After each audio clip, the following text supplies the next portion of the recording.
सर्वमंगल मांगल्ये शिवे सर्वार्थ साधिके शरण्ये त्र्यंबके गौरी नारायणी नमोस्तुते।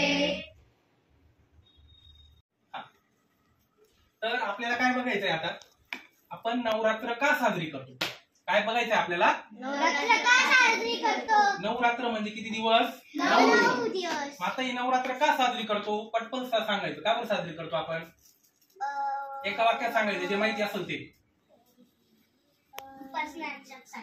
तू सांग, तू रे काय करतो, ती नवरात्र म्हणजे काय नेमकं, तू रे देवीसाठी म्हणजे नेमकं काय, जे माहिती असेल ते। तू दांडिया वगैरे खेळतो। ओके, दांडिया खेळतो, तू गट बसवतो, दांडिया खेळतो। गुजराती तो सगळ्यात मोठा सण असतो, गुजराती लोकांचा सण आहे। बरं, पुढे दांडिया खेळतो, ओके नाही, बरोबर। तर उपासना म्हणजे कशाची उपासना, भक्तीची, देवीची उपासना। आता एक गोष्ट लक्षात घ्या, एक राक्षस होता, कुठला राक्षस होता, महिषासूर नावाचा। कुठला, महिषासूर। आता हा आपण राक्षस म्हटलं का आपल्या डोक्यामध्ये एक गोष्ट काय येते, काय, राक्षस म्हणजे मोठे दात आहे, मोठे शिंग आहे, मोठे मोठे हात आहे त्याला, बरोबर, अशी गोष्ट म्हणजे काय, राक्षस। पण तो राक्षस म्हणजे तसा राक्षस नाही। आपल्या प्रत्येकाच्या मनामध्ये काय असतो, राक्षस असतो। तुझ्या मनामध्ये, माझ्या मनामध्ये, हिच्या मनामध्ये, तुझ्या मनामध्ये, प्रत्येकाच्या मनामध्ये काय, राक्षस आहे। राक्षस म्हणजे काय, वाईट विचार। राक्षस म्हणजे काय, विचार। मग हे राक्षस, महिषासूर नावाचा राक्षस म्हणजे वाईट विचार आपल्या मनातून काढून टाकायचे, आपल्या जीवनामधून काढून टाकायचे, ते दिवस म्हणजे नवरात्र। तर पूर्वीच्या काळी अशी आख्यायिका आहे का, पूर्वीच्या काळी काय झालं, महिषासूर नावाचा एक राक्षस होता आणि त्या राक्षसाने प्रचंड त्रास दिला लोकांना, बरोबर। तो म्हणायचा मीच देव आहे, माझीच उपासना करा। ब्रह्मा, विष्णू, महेश यांनी सुद्धा त्याच्या समोर हातभार झाले आणि या सर्वांनी मिळून त्यांनी काय केलं, यज्ञ केला आणि या यज्ञातून एक शक्ती निर्माण झाली आणि त्या शक्तीने काय केलं, त्या महिषासूर नावाच्या राक्षसाचा वध केला आणि ती शक्ती म्हणजे कोण, देवी, बरोबर। तर आज काय झालंय, या नवरात्रामध्ये आपण काय केलं पाहिजे, तर शक्तीची उपासना केली पाहिजे। शक्ती म्हणजे काय, ताकद, बलवान। मग शक्ती फक्त शरीराची शक्ती नाही, तर मनाची शक्ती सुद्धा। आपण मनाने सुद्धा काय पाहिजे, भक्कम पाहिजे, शक्तिशाली पाहिजे। कारण काय होतं माहितीये का शिवबा, काय होतं, जे लोक बलवान असतात, जे लोक शक्तिशाली असतात, अशाच लोकांचं सत्य, संस्कृती आणि संस्कार टिकून राहतात। काय टिकून राहतं, सत्य, संस्कृती आणि संस्कार टिकून राहतात। कोणाचे, जे लोक बलवान असतात, कशाने, शक्तीने, मनाने आणि ताकदीने। जे लोक बलवान असतात त्यांचं काय टिकून राहतं, सत्य आणि संस्कार, संस्कृती। जे लोक कमजोर असतात त्यांची संस्कृती टिकून राहत नाही, त्यांचा धर्म टिकून राहत नाही।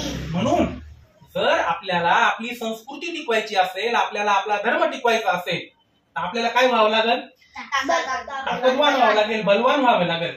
आणि जर आपल्याला बलवान व्हायचं असेल तर आपल्याला नियमित व्यायाम करावा लागेल, योगासनं करावं लागेल, साधना करावी लागेल, आपलं मन भक्कम करावं लागेल, आपलं शरीर भक्कम करावे लागेल, आपल्याला चांगला आहार घ्यावा लागेल। आलं लक्षात, काय करावं लागेल, चांगला आहार घ्यावा लागेल, म्हणजे आपण काय होऊ, बलवान होऊ। मग हे नवरात्रीचे जे 9 दिवस आहे हे शक्तीची उपासना करायचे दिवस आहे। कशाचे, शक्तीची म्हणजे मनाची शक्ती, शरीराची शक्ती। आणि मग पूर्वीच्या काळी काय करायचे, तर देवी बसवायचे आणि देवीच्या भोवती गोल रिंगण करून फिरायचे। देवीची अशी देवी असायची, 9 दिवस म्हणजे लोक एकत्र जमून देवीच्या भोवती गोल गोल रिंगण करून फिरायचे।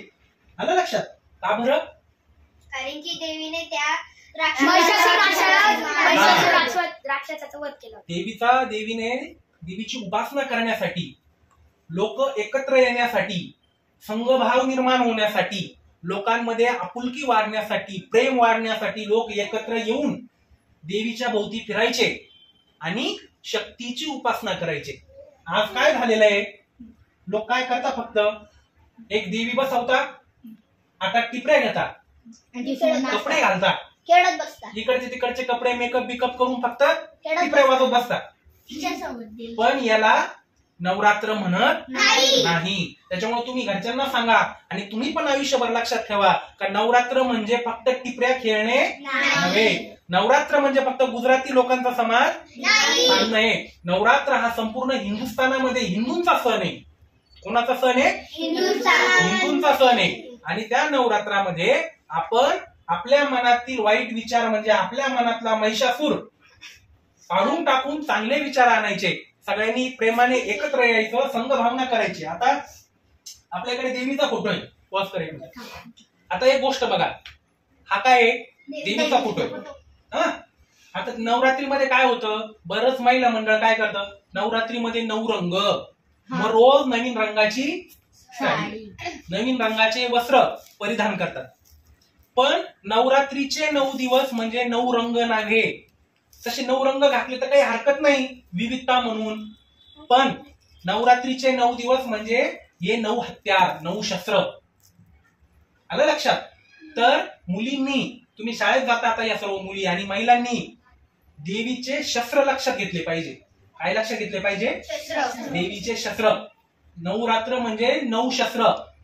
आणि हे 9 शस्त्र शिकले पाहिजे. म्हणजे व्यायाम शिकला पाहिजे, कराटे शिकले पाहिजे, कुस्ती शिकली पाहिजे, हे शस्त्र चालवणं शिकलं